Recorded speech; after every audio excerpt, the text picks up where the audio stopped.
por algunos de estos versículos. Y comienza diciendo en el capítulo 4, el verso 7, no obstante, Él, hablando de Cristo, nos ha dado, o Dios ha dado a cada uno de nosotros un don especial mediante la generosidad de Cristo. Toda esta sección nos va a hablar a nosotros acerca de crecer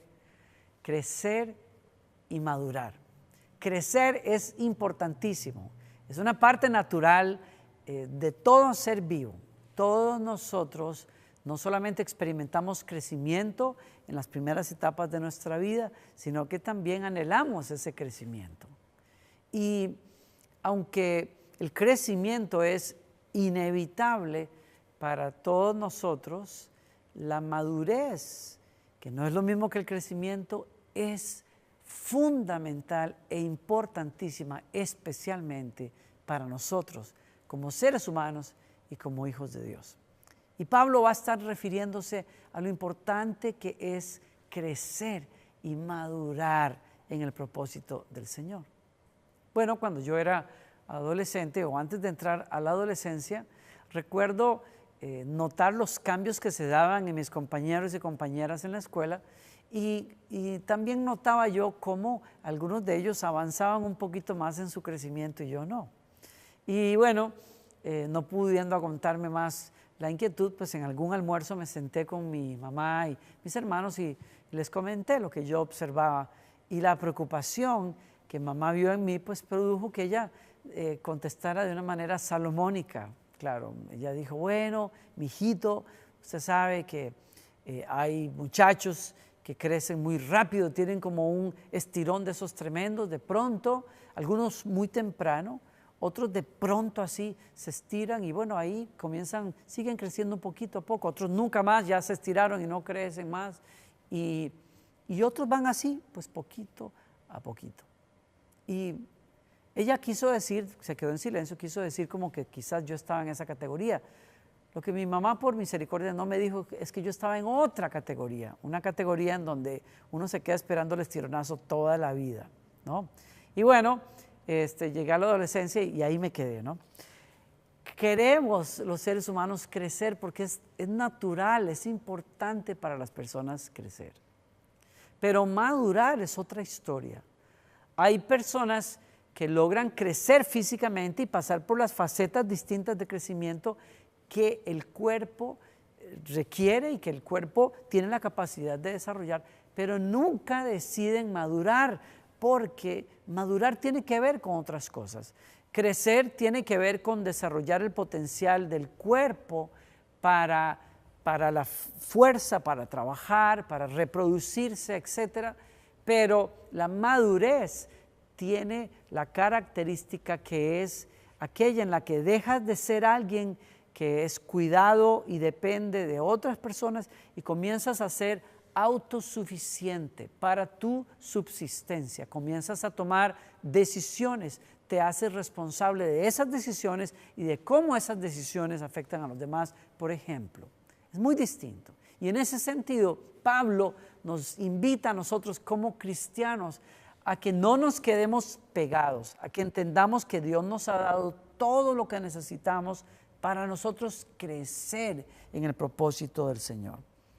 Desde la enseñanza de Pablo, entonces, ¿qué es lo que quiere decir crecer? ¿Cómo lo entiende Pablo? Y más importante, ¿cómo Dios lo ve desde la perspectiva de la revelación de su palabra? Bueno, crecemos y maduramos, y toma nota si quieres hacerlo. Crecemos y maduramos cuando entendemos que Dios nos ha dado dones espirituales que nos sitúan dentro de su plan. Que Dios nos ha dado algo, Dios nos ha dado una gracia, Dios nos ha dado unas capacidades que vienen de su espíritu que nos ayudan a situarnos en un lugar clave dentro de su plan y dentro de su iglesia. Y ese plan tiene que ver con su iglesia, con su pueblo, en donde cada uno de nosotros, cuando operamos en el lugar que Dios nos dio, no solamente crecemos individualmente, sino que también ayudamos a crecer a los demás y juntos alcanzamos la madurez como el cuerpo o la iglesia de Jesucristo. Vamos a entrar en materia aquí entonces. En el verso 7, este es el primer punto de 5 puntos que vamos a ver aquí en estos versículos. Número 1, tienes un don entonces, tienes un talento que Dios te ha dado, tienes una gracia, si lo quieres usar la palabra así, un lugar dentro del plan del Señor. Así lo dice Efesios.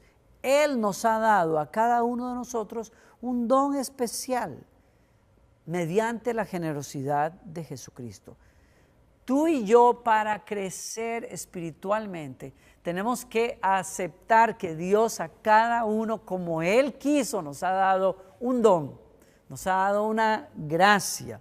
Y ese don tiene un aspecto personal y tiene un aspecto comunitario. Voy a explicarte eso. En el aspecto, en la dimensión personal, Dios te dio algo que es único, que es para ti, que te hace especial y te hace necesario para todos los demás en la iglesia, en el cuerpo de Cristo. Tú no necesitas tener el don que Dios me dio a mí. Yo no necesito tener el don que tiene mi hermano aquí que está en las cámaras. Yo no necesito anhelar quizás la unción que tiene aquel otro. ¿Por qué? Porque a cada uno de nosotros Dios nos ha dado en Cristo algo que nos hace importantes, indispensables, si se quiere usar, para que crezca el propósito de Dios que se llama la iglesia. Es que en la carta a los Efesios todos ustedes y yo descubrimos que el plan de Dios tiene que ver con la iglesia, porque la iglesia es la que traduce quién es Dios al mundo y deja que el Dios invisible sea visto a través de las obras que ejecuta la iglesia, a través de la proclamación que lleva la iglesia y sobre todo a través de la vivencia que tiene la iglesia como el cuerpo de Cristo. Y en ese sentido estoy diciendo, tú y yo somos parte del plan de Dios. ¿Por qué? Porque Dios nos dio un don que nos hace necesarios y especiales. Y hay, en el Nuevo Testamento hay toda una descripción de dones, desde, lo vamos a ver en un momento, apóstoles, profetas, maestros, pastores, evangelistas, pero también los apóstoles hablan de el don de servicio, de dones de discernimiento, de palabra de conocimiento, dones de fe, personas que tienen una fe extraordinaria que les ha capacitado o les ha dado el Espíritu Santo para hacer milagros, para generar recursos. Hay dones de compasión. Por ejemplo, Bernabé es llamado por los discípulos en el primer siglo hijo de consolación, porque era una persona, por ejemplo, que cuando sale del anonimato en la historia bíblica es alguien que trae una ayuda a la iglesia. Él vende una herencia que tiene, la entrega a la iglesia y consuela, llena la necesidad de la iglesia. Es una persona que tiene una habilidad tremenda para leer dónde hay una necesidad y traer el recurso adecuado para llenar esa necesidad. Se nos dice en el Nuevo Testamento que la iglesia en Antioquía es una iglesia muy peculiar en donde los cristianos fueron llamados cristianos por primera vez y Bernabé está en medio de ese mover del Espíritu Santo donde ya no solamente judíos se convierten, sino muchos gentiles se convierten y se convierten sin necesidad de pasar por el filtro del judaísmo. Y aquello es algo que la iglesia en Jerusalén no entendió inicialmente y costó un poco de choque. Bernabé ve pasar eso y entonces se va y busca a Saulo o a Pablo ya convertido que ha estado estudiando y preparándose por un tiempo y lo trae y le dice, mira lo que está pasando acá. Esto es algo especial, es algo único, es diferente a lo que ha pasado en Jerusalén y tú eres la persona que tiene el entendimiento, tiene la revelación, tiene la capacidad, porque lo he leído en ti. Bernabé era un don de Dios para la iglesia. Pedro era un don de Dios para la iglesia, como ese hombre que abrió las puertas a la proclamación del Evangelio en el Nuevo Testamento. Dios nos habla de personas que asistían a Pablo, colaboradores como Silas, como Timoteo mismo, gente que tenía una tremenda capacidad para enseñar, etc. Todos nosotros tenemos un don que nos hace especiales. Ese es el aspecto personal. Y yo te quiero llamar hoy, invitar a que te sientas contento con quien eres en el reino de Dios, que lo abraces, que lo aceptes, que lo descubras primero, claro, y que luego lo ejercites, porque eso te hace una persona tan importante en el plan de Dios. Pero el aspecto comunitario también es muy importante. El aspecto comunitario de este don me refiero a que tienes algo que el resto del cuerpo de Cristo necesita.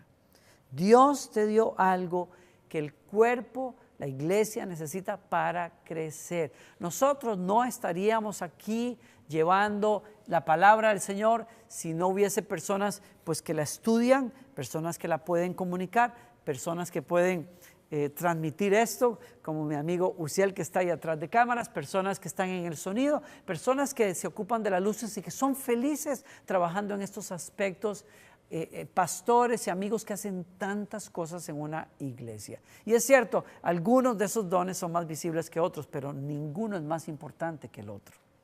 Todos son necesarios y lo vamos a ver más adelante.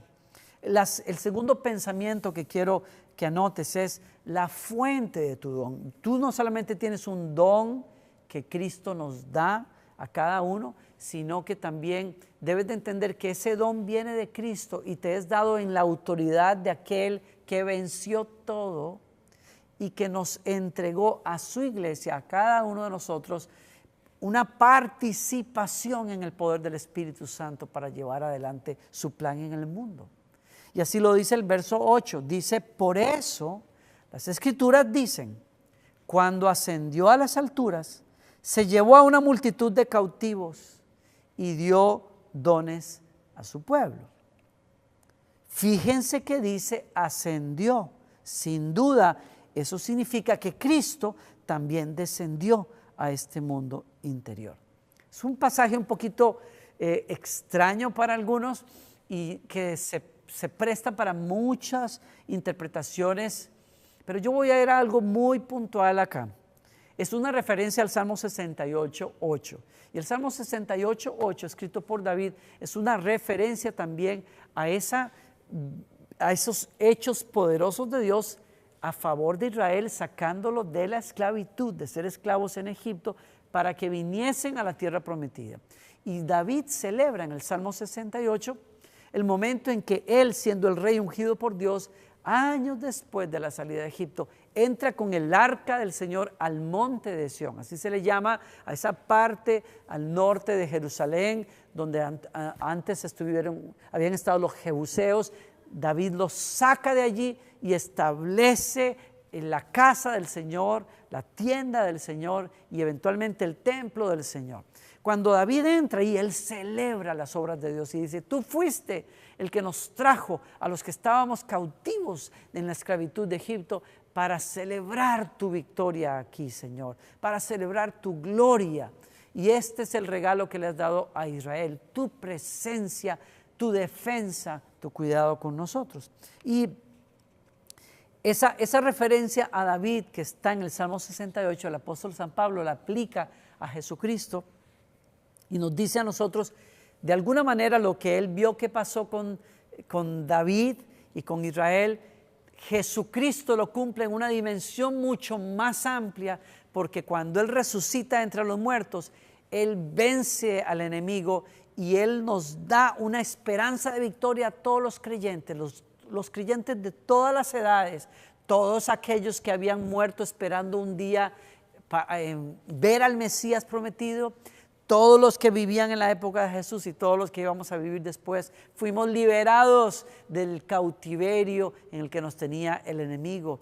Y él, de alguna manera, nos dice Pablo, nos llevó arriba en su victoria, y cuando se sentó en ese trono, también a nosotros nos dio un lugar de autoridad, de vida y de esperanza. Y en ese sentido Pablo dice, somos como esos cautivos que el Señor sacó de la cárcel y los llevó a un lugar, a una tierra de salvación y de esperanza. Es una imagen preciosa. También es una imagen militar. Fíjense que Pablo está hablando en términos militares y se refiere a la costumbre que tenían ejércitos en la antigüedad.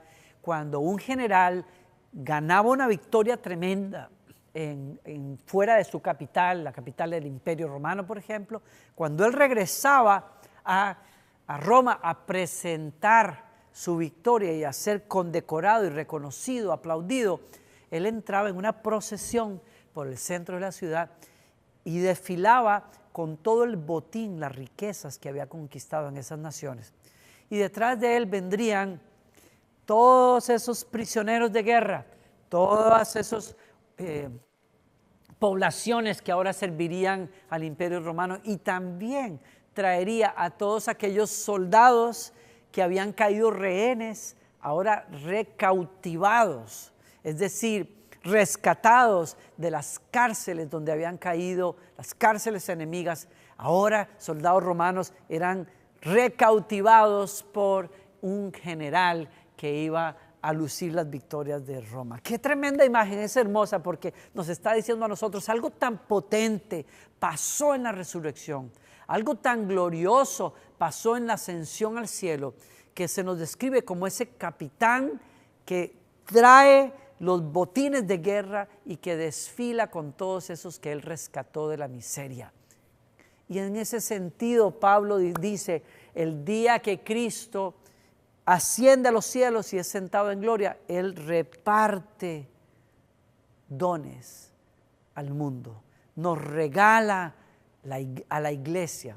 Ustedes y yo sabemos que el día de Pentecostés el Espíritu Santo es ese regalo que viene a la vida de nosotros, y la iglesia, por decirlo de manera muy técnica, nace prácticamente el día que el Espíritu Santo cae sobre los creyentes que oraban en aquel lugar alto, y comienza la proclamación y la expansión del cristianismo con la manifestación de señales y milagros y prodigios a través de la mano de los apóstoles y de los creyentes.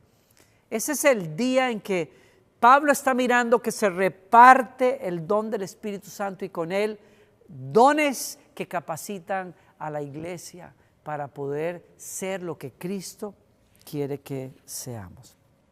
Estamos hablando de que tú y yo tenemos un don de parte de Dios, que ese don nos ha sido dado por aquel que venció la muerte, que venció al enemigo.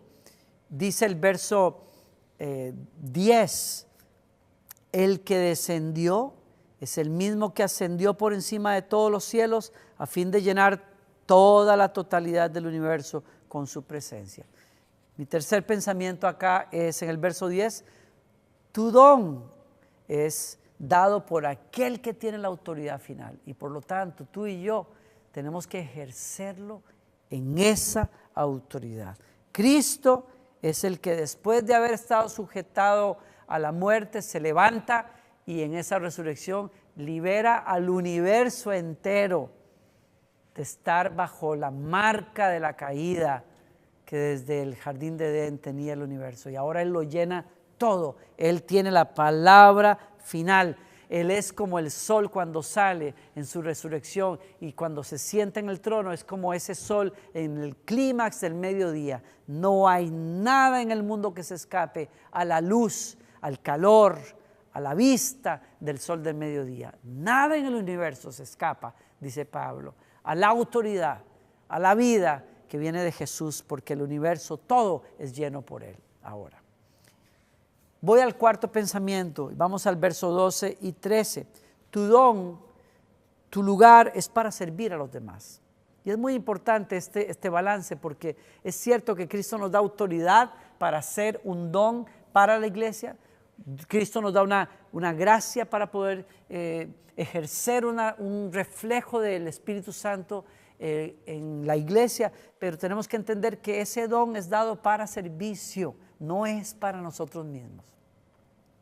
Verso 12, ellos tienen la responsabilidad de preparar, hablando de lo que Cristo nos ha dado a nosotros, ellos tienen la responsabilidad de preparar al pueblo de Dios para que lleve a cabo la obra de Dios y edifique la iglesia, es decir, el cuerpo de Cristo. Verso 13, ese proceso continuará hasta que todos alcancemos tal unidad en nuestra fe y conocimiento del Hijo de Dios, que seamos maduros en el Señor. Y aquí está la clave de toda esta sección. Todo lo que está explicando Pablo es para entender que en la visión de Dios, Dios ve a la iglesia madura, ¿Cómo la va a llevar ahí? Por la victoria de Cristo en la cruz, por el poder de su resurrección, por el regalo que nos dio a través del Espíritu Santo en cada uno de nosotros. ¿Pero qué busca todo eso? Que cada uno de nosotros tome su lugar, porque al hacerlo vamos a llevar a la iglesia a la madurez. Es decir, dice Pablo, hasta que todos lleguemos a la plena y completa medida de Cristo. Otra traducción dice, hasta que todos lleguemos a la estatura de Cristo. Esa es la meta de Dios. Y es la razón por la que estamos compartiendo hoy esto acá, es porque esa tiene que ser la meta tuya y mía también. Colaborar con Dios para que su iglesia llegue a ser todo lo que debe de ser. Y quiero que le prestes atención, si estás tomando nota, a una palabra clave aquí, en el verso 12, preparar al cuerpo de Cristo, al pueblo de Dios. Hay una traducción que dice, los dones, estos dones de Cristo han sido dados a la iglesia para que equipemos a los santos, para que los preparemos. La palabra en el griego que se usa aquí tiene la idea de una persona que está trabajando con sus manos, preparando algo para que llegue a ser lo que debe ser. Esta palabra, muy curioso, la primera vez que se menciona esta palabra en el Evangelio es cuando Jesús llamó a Pedro y Andrés, que estaban tejiendo o remendando redes cuando Jesús los llamó. La misma palabra esa que dice el evangelista, remendaban redes, es la misma palabra que el apóstol Pablo está usando aquí para decir, Dios nos ha dado dones en Cristo para que reparemos a los santos. Es decir, para que los podamos formar para que lleguen a ser lo que tienen que ser como cuerpo de Cristo. ¡Qué honor más grande! Estamos hablando acá de que el Señor nos dice a nosotros que los 5 ministerios que se mencionan allí, y cada uno, aquel que tiene el don de misericordia, aquel que tiene el don de fe, aquel que profetiza, aquel que proclama y comunica, etcétera. Cada don ha sido dado para que remendemos, para que formemos a los demás con tal de que la iglesia refleje quién es Cristo. Edificarnos es la palabra clave aquí.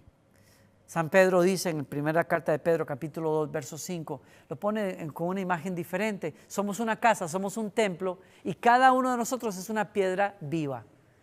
Es decir, que ese templo que es Cristo, que es su iglesia, requiere que cada piedra esté en su lugar, llenando de vida ese edificio. Si tú te rehusas a hacerlo, el edificio sufre de alguna manera. Si tú dices, ay, yo quisiera ser parte de la plataforma, a mí no me gusta ser la esquina allá, el edificio va a sufrir. ¿Por qué? Porque cada uno de nosotros tiene una parte fundamental, importantísima para que este edificio llegue a ser, dice Pedro, un templo santo para el Señor. Somos parte del cuerpo de Cristo. Y ese cuerpo tiene que madurar para llegar a ser todo lo que tenemos que ser. Y mira cuál es la advertencia de Pablo cuando nos dice a nosotros, es que tenemos que hacerlo porque no es opción para nosotros no madurar. Pablo dice en el verso 14, cuando hagamos esto, es decir, cuando cada uno de nosotros tome su lugar en el plan de Dios a través del don que Dios le dio, entonces, dice Pablo, el resultado será, no seremos inmaduros como los niños. No seremos arrastrados de un lado a otro ni empujados por cualquier corriente de nuevas enseñanzas. No nos dejaremos llevar por personas que intenten engañarnos con mentiras tan hábiles que parezcan la verdad. Y Pablo entonces está haciendo un paralelo acerca de la madurez física con la madurez espiritual. Y entonces nos dice, así como hay facetas, estados de crecimiento en lo físico, hay estados de crecimiento en lo espiritual.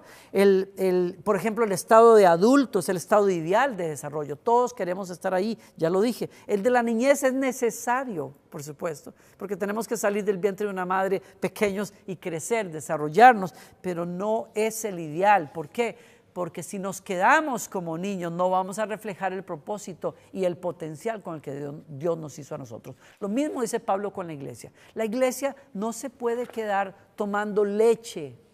La iglesia, las personas no se pueden quedar simplemente dejando que otro les dé el biberón.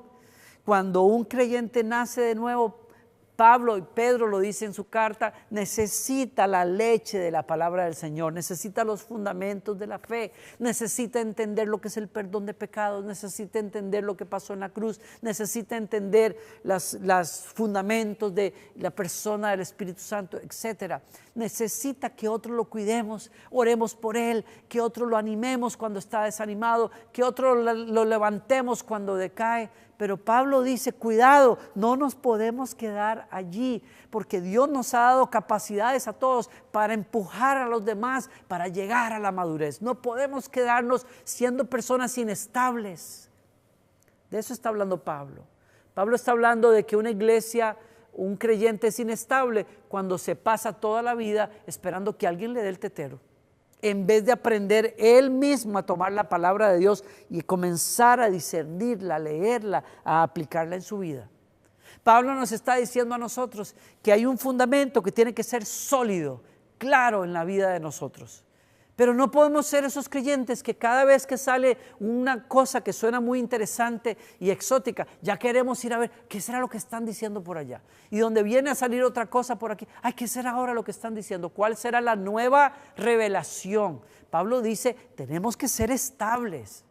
Si ya tenemos el fundamento de Cristo, maduremos entonces. Ya no nos dejemos llevar por una cosa por otra, seamos estables. Pastor, pero usted está diciendo, ¿qué está diciendo usted? Que bueno, que ya una vez que uno aprende estas cosas ya no aprende más. No, todos los cristianos continuamos aprendiendo de Cristo.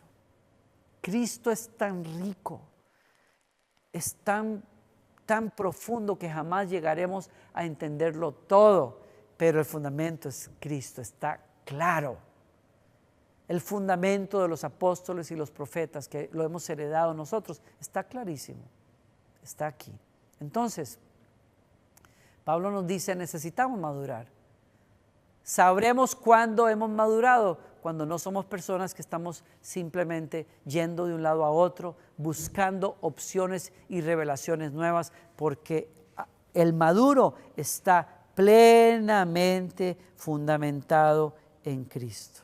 Me encanta lo que dice Joyce Meyer en un comentario sobre el libro de los Efesios, cuando dice, debemos de dejar atrás el estado de bebés en la vida cristiana, cuando solo estamos preocupados por satisfacer nuestras necesidades, y debemos crecer gradualmente en la perfección espiritual o en la madurez.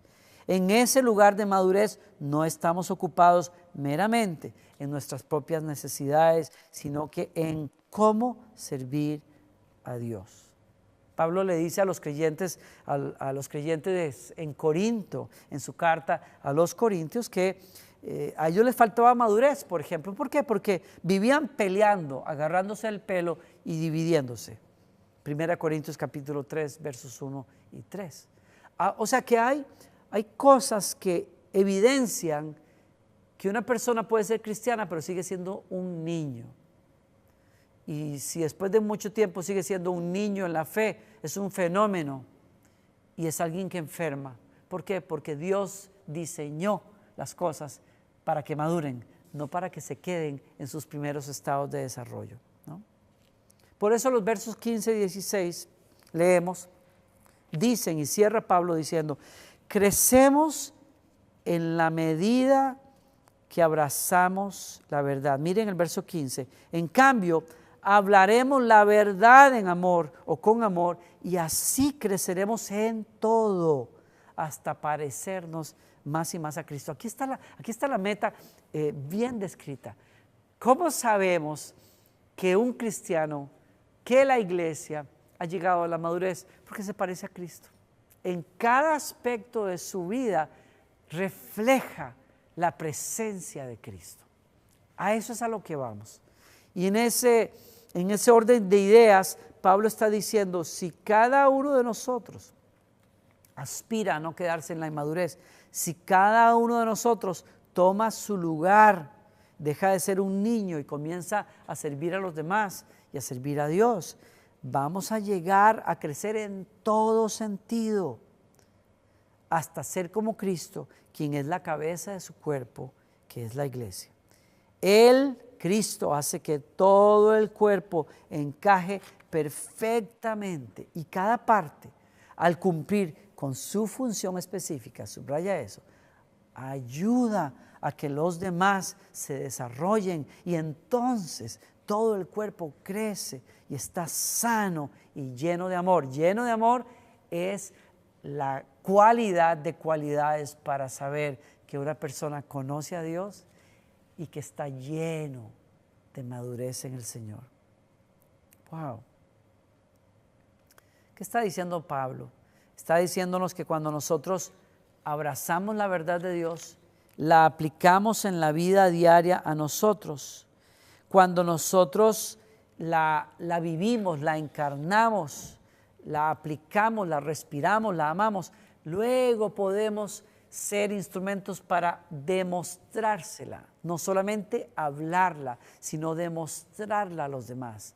Cuando nosotros hemos llegado a la madurez en que podemos decir, no solamente estoy lleno de la palabra, no solamente he perfilado mi vida por la palabra, he forjado a mi familia por la palabra, ahora lo vivimos al punto de que cualquiera que se acerque puede ver cómo se vive la palabra, cómo la palabra cambia a las personas. Al hacerlo así, tú estás participando en el plan de Dios y vas a ayudar a que otros creyentes puedan también madurar en el plan de Dios. Es decir, que no solamente predicamos la palabra, no solamente enseñamos la palabra como yo intento hacerlo hoy, sino que la encarnamos y al hacerlo, no solamente maduramos nosotros, sino que le ayudamos a los otros también a madurar. Y entonces crecemos. En otras palabras, crecemos en la medida que practicamos nuestra fe con los demás. Vamos a concluir así. Algunos pensamientos para cerrar. O sea que cuando nosotros descubrimos nuestro don, encontramos nuestro lugar en el cuerpo de Cristo y cuando funcionamos en ese don que Dios nos ha dado, nos llevamos a nosotros mismos a la madurez y ayudamos a los demás a llegar ahí. La madurez espiritual es ser estable, es ser firme en lo que se cree. Y aunque un cristiano nunca deja de crecer y aprender, es estable en cuanto a ese fundamento. Otro rasgo de madurez espiritual es tomar ese lugar en donde dejamos de velar por nuestras necesidades solamente y nos ponemos a velar por las necesidades de otros. Nos ponemos a disposición de Cristo para que nos use llenando las necesidades de otros, ayudándoles a otros a llegar a su lugar en el plan de Dios. Por eso digo al final, la madurez, desde el punto de vista de Pablo y de Dios, puede darse solamente, plenamente, en el contexto del cuerpo de Cristo. Y allí quiero dejarles a ustedes hoy. Quiero dejarte con este pensamiento. Hoy que muchas personas, más que nunca, aman el individualismo, lo que yo quiero, como yo lo quiero, cuando yo lo quiero, yo soy el centro, esa postura de vida que está en boga en la sociedad, mis derechos y mi espacio. Bueno, hoy tenemos que tener un espacio personal mucho más amplio debido a la pandemia, pero me refiero a ese pelear por lo que yo quiero, por la centralidad de mi persona. Ese individualismo se ha traslapado, ha empañado lo que es el cristianismo. ¿Por qué? Porque muchos han decidido llevar un cristianismo solitario, aislado, sin necesidad de comprometerse con los demás, en un contexto que se llama el cuerpo de Cristo. Y si yo entiendo bien lo que la Biblia me enseña, el Nuevo Testamento me enseña, Cristo no ve la posibilidad de que alguien madure solo, desligado.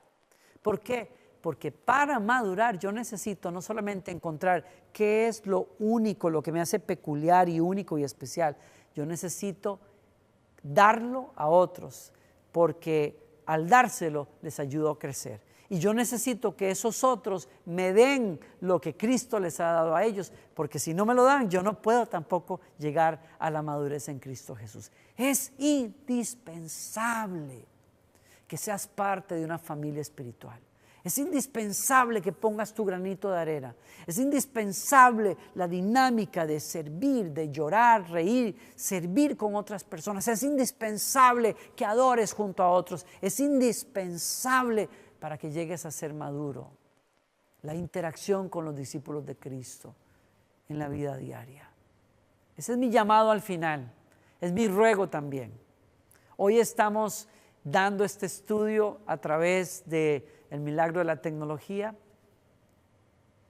En medio de una pandemia tenemos que transmitir los servicios y muchos amigos y hermanos de nuestra comunidad cristiana nos escriben y nos agradecen por lo que significan estos tiempos. Pero no te equivoques.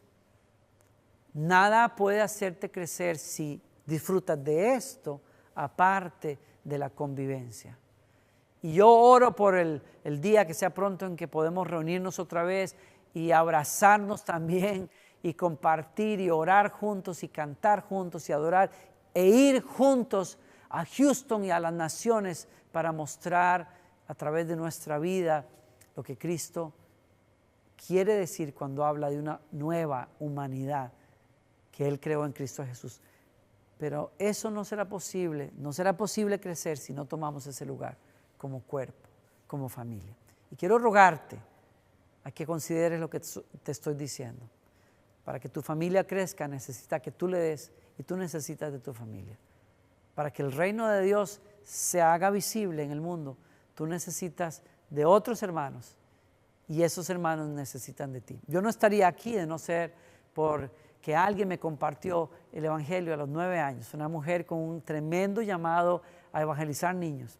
No estaría aquí de no ser por unos pastores, mi pastor de toda la vida y su esposa, que me enseñaron a orar, a servir, que me enseñaron a amar la iglesia, que me enseñaron a ser responsable en aquello que Dios me daba. No estaría aquí de no ser por personas desconocidas que vinieron de parte de Dios y me hablaron proféticamente, siendo un muchacho muy jovencito. Dios tiene un llamado que tiene que ver con las naciones, tiene que ver con que conectes a las personas con la presencia de Dios. Yo no estaría acá de no ser por personas, consejeros tremendos como Jimmy Coleman e Ilse Coleman, que en mis años de rebeldía en la universidad pudieron modelarme a Cristo, aconsejarme con ese don tan único que tenían. Yo no estaría aquí de no ser por las oraciones de mi madre, de mi hermana, hoy en día de mi esposa. Yo no estaría aquí de no ser por los que me enseñaron a estudiar la palabra de Dios. Yo no podría haber hecho lo que he hecho por años sin la ayuda de mi pianista amigo de toda la vida, Godofredo González, y equipos de músicos y gente en la ingeniería de sonido que me ayudaron, colaboradores que me han ayudado a poner en orden una agenda y a ir a donde debo de ir. Yo no podría hacer ninguna de esas cosas, no podría ejercer el don de Cristo que hay en mi vida, de no ser otra vez por la ayuda y el servicio humilde y precioso de personas como mi amigo Uciel, que está en las cámaras, o la pastora Vivi, que está por ahí, o mis hermanos que están, tantas personas en esta iglesia que sirven y que dan, que oran, en fin. Este es el milagro de esa nueva humanidad que se llama la iglesia. Y tú eres parte de ella. Y vuelvo a decirte, oro. This fragile feeling, a constant ache in my chest, like a glass heart beating, longing for a place to rest. Tired of masks, curated facades we show, yearning for a connection, someone to truly know. But the world keeps spinning, a dizzying, vibrant blur, and I'm holding on tight, trying not to fall further. Lost in the digital noise, searching for a signal clear.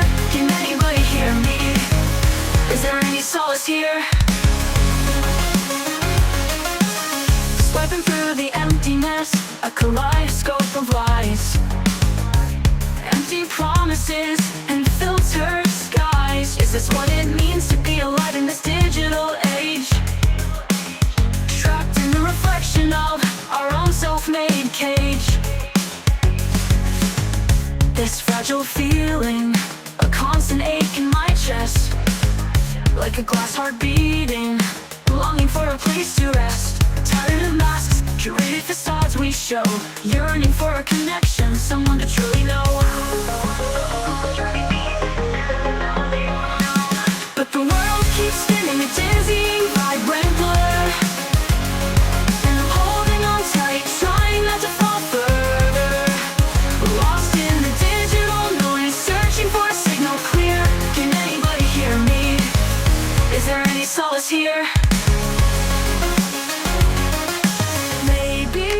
solace is within my own reflection, finding the strength to shatter this digital deception, to embrace the cracks, the flaws, the beauty unforeseen.